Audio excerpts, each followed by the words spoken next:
then they've done studies on these babies, and the average gut flora of a baby born cesarean is the same as the average skin flora of a hospital worker.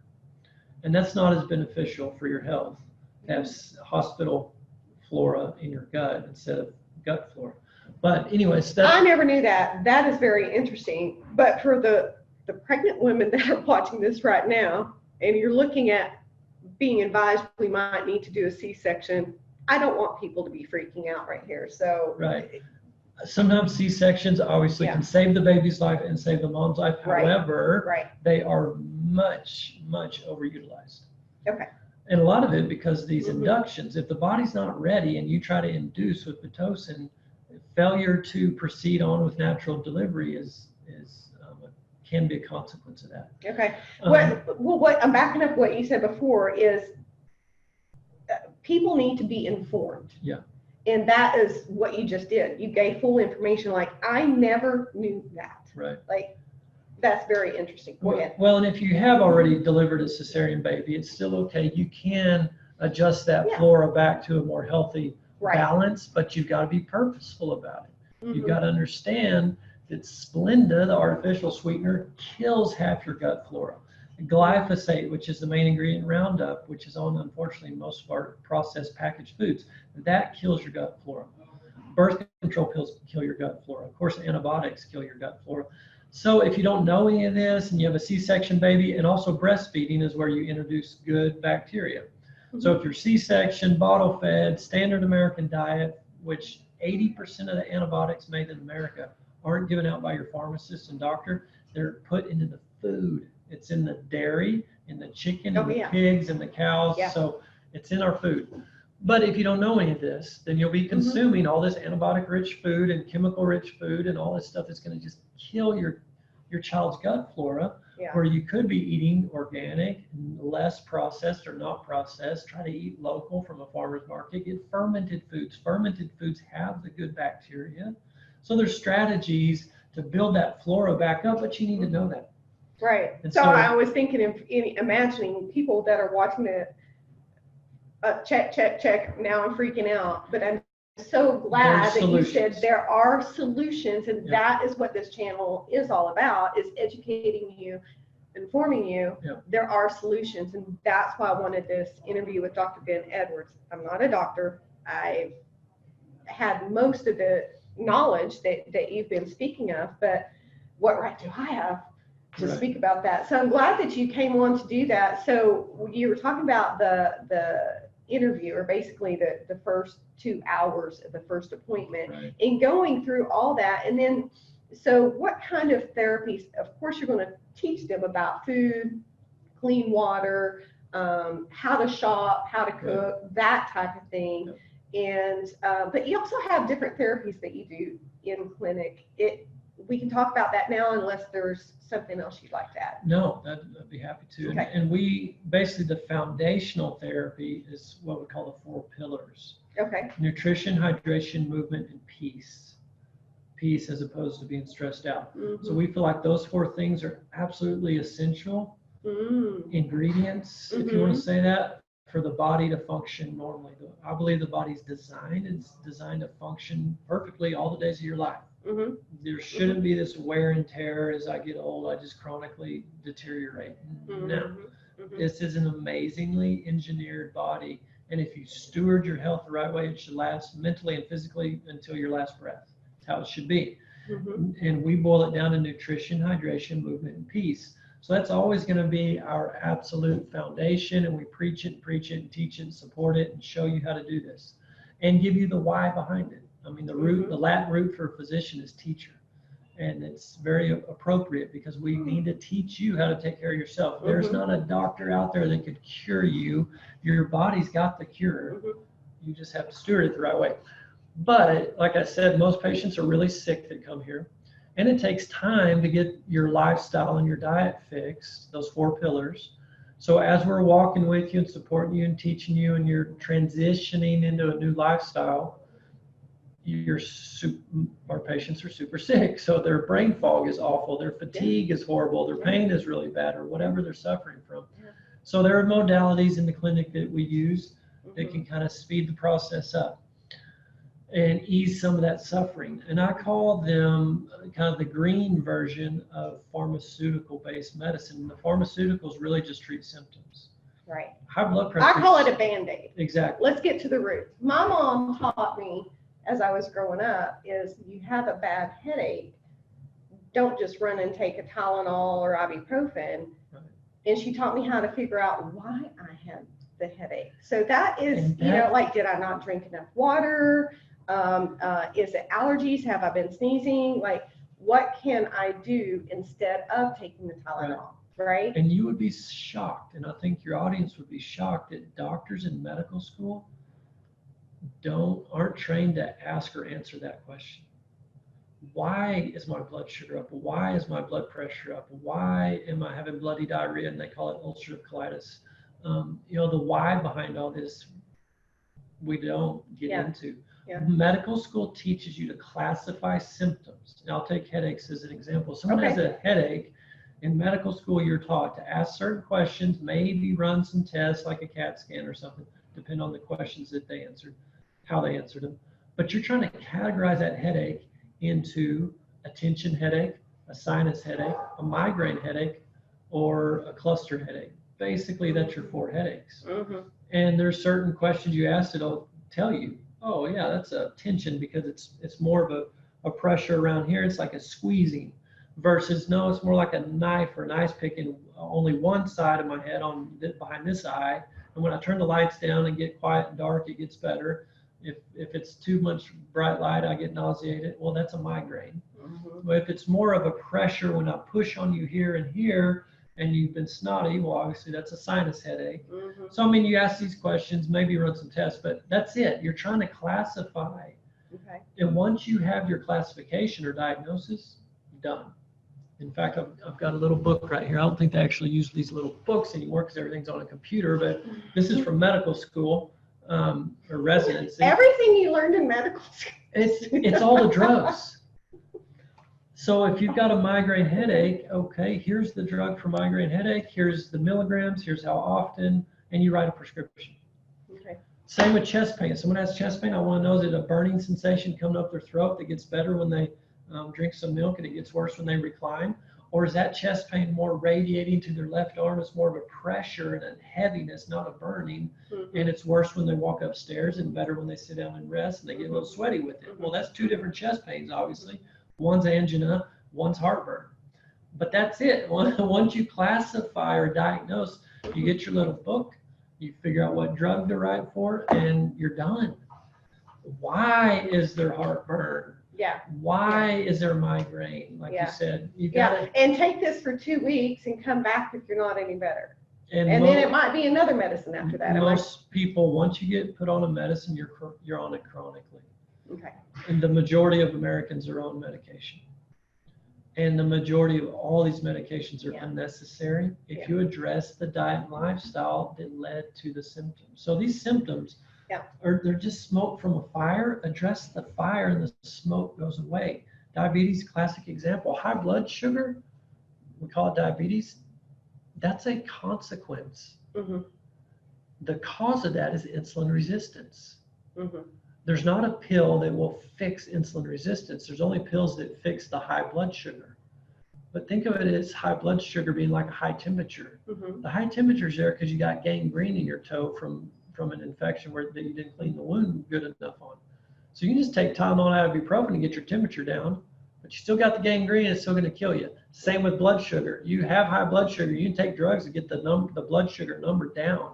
But if you haven't dealt with the insulin resistance, which is the cause, you will still die from this. In fact, the American Diabetes Association's website says type 2 diabetes is a chronic, progressive disease. Chronic meaning you'll have it forever, progressive meaning it's just going to get worse, worse, and worse, and disease is disease. Mm-hmm. Where here we would say no, type 2 diabetes is a reversible dietary consequence. And I think people, because they haven't learned peace and they are so stressed, and a lot of people will go to their comfort foods or their cultural foods, what they are used to. And then they're going to say, well, Dr. Edwards, it's too expensive to eat that way. Well, Right. how expensive is it to be sick, and how much is your life worth to you, right? I had a patient just the other day is paying Mhm. $600 a month in co-pays alone of medications. So how much does it cost you to be sick? Yeah. And how much does it cost you to be well? But I think that the largest point here is it took you a while to get sick. Right. And you used a word earlier, purposeful. So you have to be purposeful yourself. You have to take responsibility. You're going to have to drink your water. Right. Whether you like it or not, you'll get used to it. You're going to have to make these changes. Otherwise, your health is just going to keep declining. Right. So it's really up to you. But when you have somebody that gives you the information that you need to get better, there is a solution. Well, and you're going to spend your money. Deductibles and co-pays. Mhm. I mean, this health care, which is sick care actually, that cost is only going to go up and up and up and up. Right. So you're going to save money in the long run for sure. But even in the short run, you can learn to buy food and prepare it. The problem is really time. Everybody's too busy. And Right. it's so much easier to buy packaged food that can just throw it in the microwave or eat it on the go. It's really not that much more expensive. I go, Mhm. of course, we live in West Texas. You buy cows by the half a beef or whole beef. But Mhm. I mean, we fill our freezer full of grass-fed beef, and it's averaged out to like $2.50 a pound.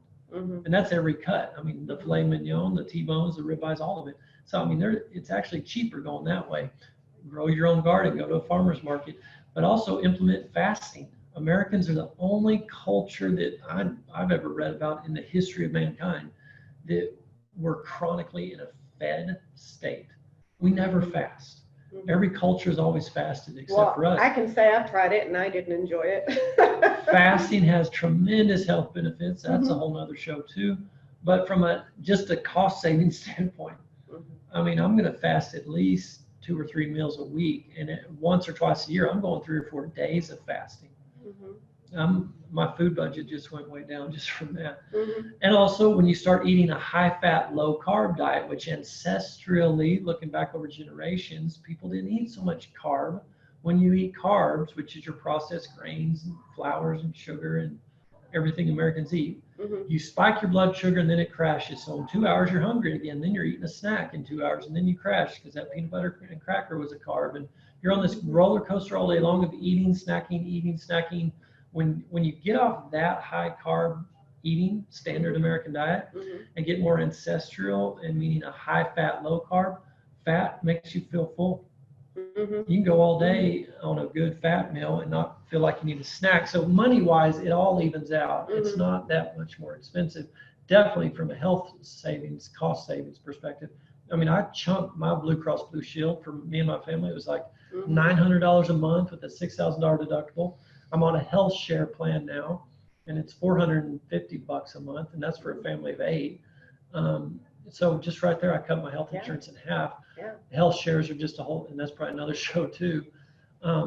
So there's tons of ways to save money, but like you said, can you put a price on health?